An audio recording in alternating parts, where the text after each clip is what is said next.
1 तारीख थी। पति अपनी सैलरी लेकर शाम को थका हुआ घर आया। पत्नी इसी इंतजार में थी कि कब पति आएगा। पत्नी ने उसके आते ही उसे गर्मा गर्म चाय पिलाई और पूछा कि सैलरी आ गई होगी आपकी आज तो। पति मुस्कुराहट के साथ बोला कि हाँ, और इस महीने ओवर टाइम का 12,000 रुपए बोनस भी मिला है। पत्नी की खुशी का ठिकाना नहीं रहा। पत्नी मीठी आवाज में बोली, क्या हम इस रविवार को शॉपिंग कराए? तो पति बोला कि ठीक है, लेकिन सिर्फ एक शर्त पर, कि यदि तुम हफ्ते में कम से कम एक बार मेरी मां से फोन पर बात कर उनका हाल पूछोगी तो। पत्नी ने दबी आवाज में हाँ कर दी। पति सिर्फ यह चाहता था कि उसकी मां और उसकी पत्नी के बीच जो भी अनबन है वह दूर हो जाए। ठीक 2 मिनट बाद पति के मोबाइल पर मां का फोन आया।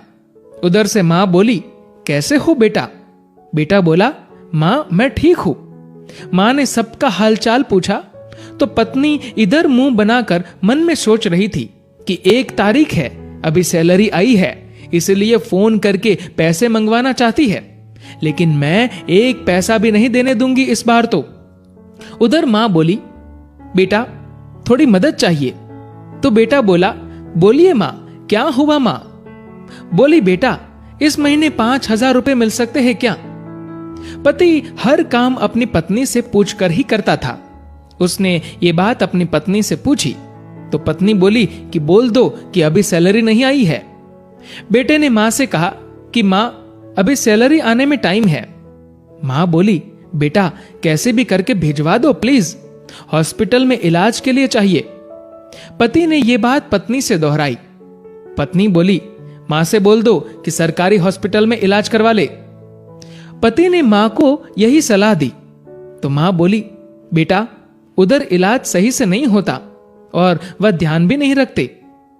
इस बार तो पत्नी को गुस्सा आ गया और वह अपने पति से बोली कि बोल दो उन्हें कि हमारे सर पर पहले से इतना बोझ है और अब इससे ज्यादा हम सह नहीं पाएंगे, इसीलिए सरकारी हॉस्पिटल में ही इलाज करवाओ। पत्नी के शब्द बिगड़ गए ये बोलते हुए कि वैसे भी 4-5 दिन की मेहमान है। पति इस बार बोला कि ऐसे तो मत बोलो मां के बारे में। इस बार पति को थोड़ा गुस्सा आ गया, लेकिन मन को शांत करते हुए मां से बोला, मां इस महीने नहीं हो पाएगा, इसलिए सरकारी हॉस्पिटल में ही करवा लीजिए आप इलाज। मां उधर से भीख मांगने लगी कि बेटा प्लीज 2,000 रुपए तो दे दो। तो पति आंखों में आंसू के साथ पत्नी से बोला कि कम से कम 2,000 रुपए तो देने दो। पत्नी गुस्से में थी, लेकिन जैसे तैसे मान गई और बोली कि ठीक है, बोल दो कि 2,000 रुपए भिजवा देंगे कल। तो इधर पति बोला, सासू मां आपको कल 2,000 रुपए भिजवा दूंगा। पति के मुंह से इस बार मां की जगह सासू मां सुनते ही पत्नी को चक्कर आने लग गई, जुबान लड़खड़ाने लगी, पसीना छूट गया और पति से पूछा कि क्या ये मेरी मां का फोन आया है? पति बोला, हां तुम्हारी मां का ही फोन है। मैं तो तुम्हारी मां को भी अपनी मां ही समझता हूं, लेकिन तुमने कभी मेरी मां को अपनी मां की तरह समझा ही नहीं। पत्नी इस बार जोर से रो पड़ी और फोन में माफी मांगने लगी कि मुझे माफ कर दो मां, मुझसे बहुत बड़ी गलती हुई है। तो उधर से मां बोली, बेटी यदि सिर्फ एक मां का दिल दुखाया होता तो माफ कर देती, लेकिन तुमने तो आज एक नहीं बल्कि 2 मां का दिल दुखाया है। यदि आज मैं तुम्हें माफ भी कर दूं तो भी ऊपर वाला तुम्हें माफ नहीं करेगा। दोस्तों, ऐसा माना जाता है कि अगर ऊपर वाला भी मां का कर्ज चुकाने आ जाए तो वो भी कंगाल हो जाए। एक मां खुद मौत के मुंह में जाकर जिंदगी को जन्म देती है। उस मां का सम्मान करे।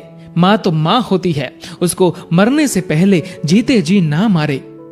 दोस्तों, इस कहानी को लेकर आपकी क्या राय है नीचे कमेंट करके जरूर बताएगा। और दोस्तों, अगर आपको ये वीडियो अच्छा लगा हो तो इस वीडियो को लाइक करेगा और ज्यादा से ज्यादा लोगों तक शेयर करेगा।